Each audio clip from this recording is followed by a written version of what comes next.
Hey everyone. Right now, a major story is still unfolding in the Arctic, striking right at the heart of indigenous sovereignty and self determination. Just like the fights we're seeing closer to home with treaty rights and land grabs.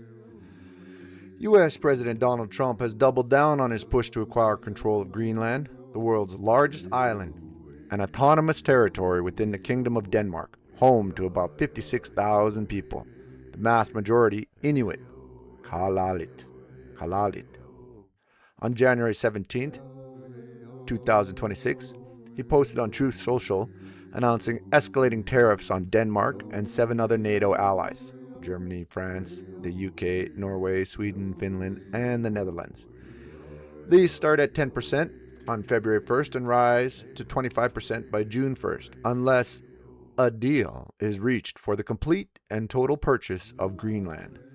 Trump frames it as national security, countering Russian and Chinese influence in the Arctic, securing military positioning, like expanding bases and missile defense, and gaining access to resources like rare earth minerals, oil, and new shipping routes opened by climate change. He said the US has wanted this for over 150 years, and modern threats make it essential. But Greenlanders have responded with fierce, unified opposition. Greenland is not for sale.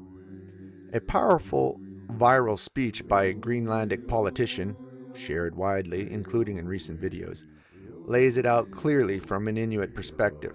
She explains that land in Greenland is communal. You cannot even own land in Greenland.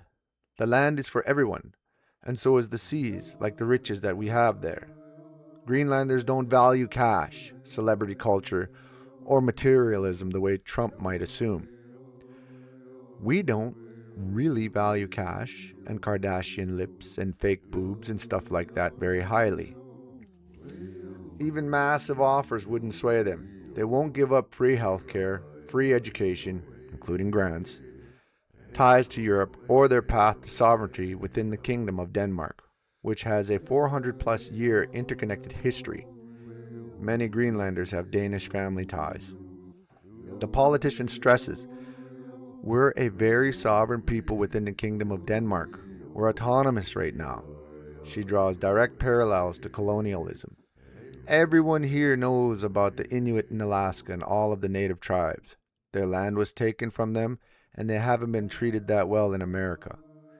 Fears include potential loss of rights under a U.S. administration seen as surrounding itself with problematic elements, and ongoing unsettling protests in the U.S. targeting people of color. We are considered brown people, as you can see.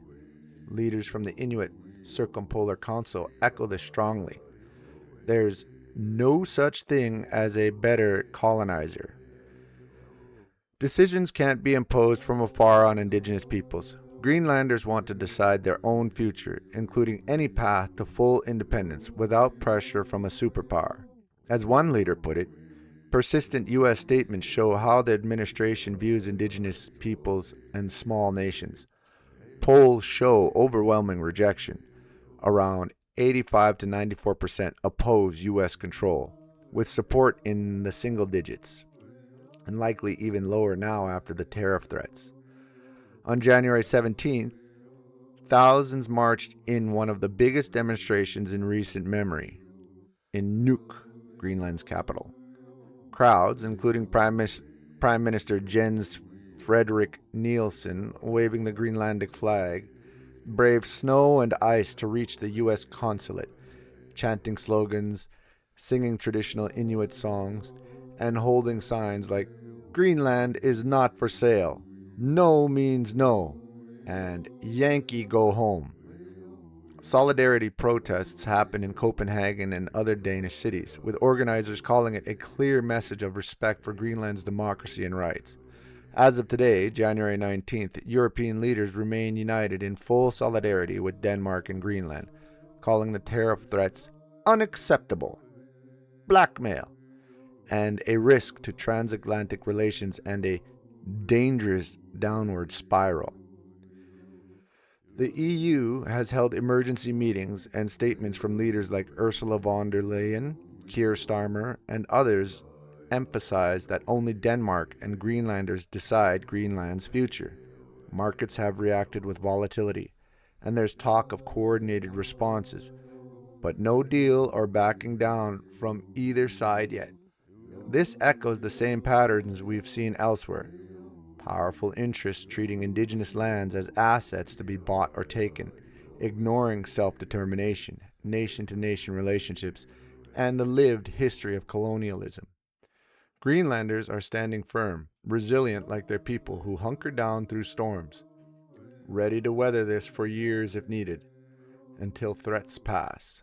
The bigger picture raises serious questions: international law, indigenous rights under frameworks like the UN Declaration on the Rights of Indigenous Peoples, the future of NATO, threatening allies risks fracturing it, trade impacts, and respect for sovereignty amid geopolitical games and climate change. I'll be diving deeper into this and similar stories in upcoming Rez Newz videos, centering indigenous perspectives, sovereignty struggles, and holding global powers accountable. What do you think about this? How does it connect to other fights for indigenous land and self-determination? Drop your thoughts below.